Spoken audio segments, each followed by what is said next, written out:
by forever cognitive psychology freestyle. Whenever I think of something but can't think of what it was I was thinking of, I can't stop thinking until I think I'm thinking of it again. I think too much. The neural processes underlying that, which we call creativity, has nothing to do with rationality. That is to say, if we look at how the brain generates creativity, we will see that it is not a rational process at all.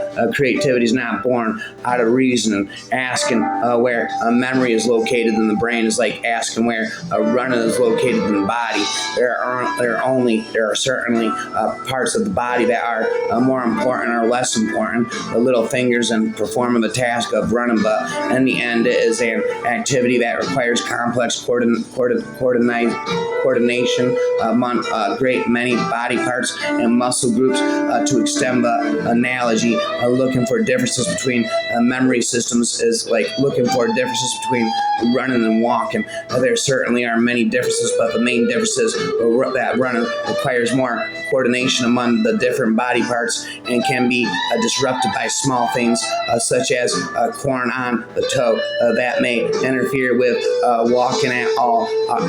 Are we to conclude then that running is located in the corn or your toe? The goal shouldn't be to make the perfect decision every time, but to make less bad decisions than everyone make. Great leaders don't lead others with bitterness and restlessness of past mistakes, resentfulness of past mistakes, but they lead with hope and knowledge of the past to inform a greater decision making in the future. Some changes are better than others, and as mortal humans cannot be expected to always choose the best ones. What we can control is how we evaluate part decisions, our readiness to reflect and realize that we were wrong, our ability to admit our wrongs and move forward to say we are sorry or make amends for mistakes, to apply what we've learned from past follies and choose a wiser in the present. I contend that in a random and often chaotic world of choices, that is what we can't control. When you face disappointments and trials in life, your response dictates of a character that will be created in you as a result. We often trick ourselves into thinking that we possess enough knowledge or control over any given situation to make correct choices. Maybe that is why we hold on to the decisions we make so dearly, even when we know we are wrong. We have two choices when it comes to creating impactful change in people's decision-making process. We can create technology to prohibit, create rules to follow. The greatest leaders in the world fight cognitive bias by developing rules to live by and carefully following predetermined routines to maximize efficiency and control of their environment. Imagine a world full of people who take their choices seriously, carefully weighing the options presented to them. I wonder where we would be if people put as much thought into their decision-making process as they do so many other things in their lives. We are all skyscrapers, continually adding rooms and floors to who we are. Once one floor is done, the next begins, and the result is a constant work in progress. The best business leaders treat their companies like projects never to be completed, only improved and refined.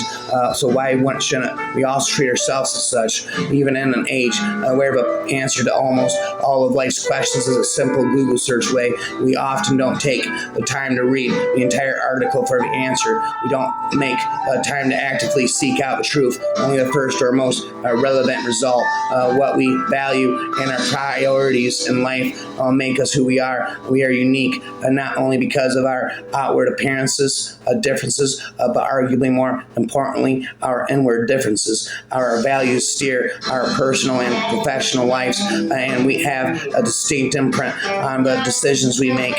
We live in an age where people pride themselves on individualism and the concept of living authentically. The human race strives towards self and man desires nothing if not constant self-improvement, but inward and outward. So I ask you, what can be more authentic than learn of the truth? How can one form their unique self without first now knowing more possibilities? How can a person truly strive for grandiose dreams of self-improvement without the ability to listen to the advice and knowledge of others?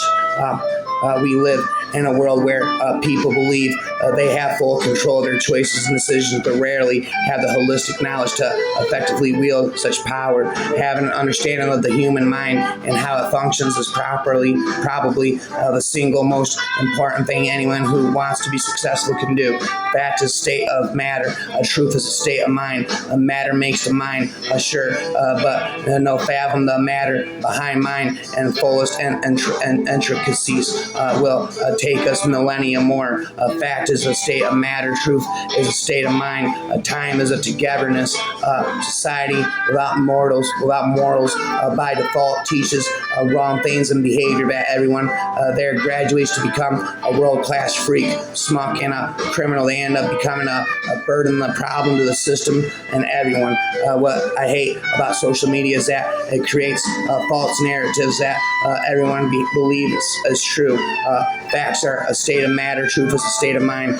Don't keep all your eggs in one basket. Some of us all know it is work or study. We have no friends, family, relationship. We work or study on holidays, weekends, festive weekdays. By the time we lose our jobs or fail, we will feel like we had lost everything because that is the only thing we had time for. We don't know anything else. Some all we do is work. Some all we do is party. Try to have time for a variety of things in life. Try to balance your life with other things so that if one thing is not working out, other will be working out for you. Don't only have time for one thing. Have your time balanced between your mental, social, educational, spiritual, physical, financial, and professional life. Rhyme after rhyme all day and all night. Some people put themselves in harm's way because they think what they can benefit from it is greater than the poverty, pain, abuse, assault, rape, humiliation, suffering. It is greater than having a boring life or working hard. Bye forever. Cognitive psychology freestyle.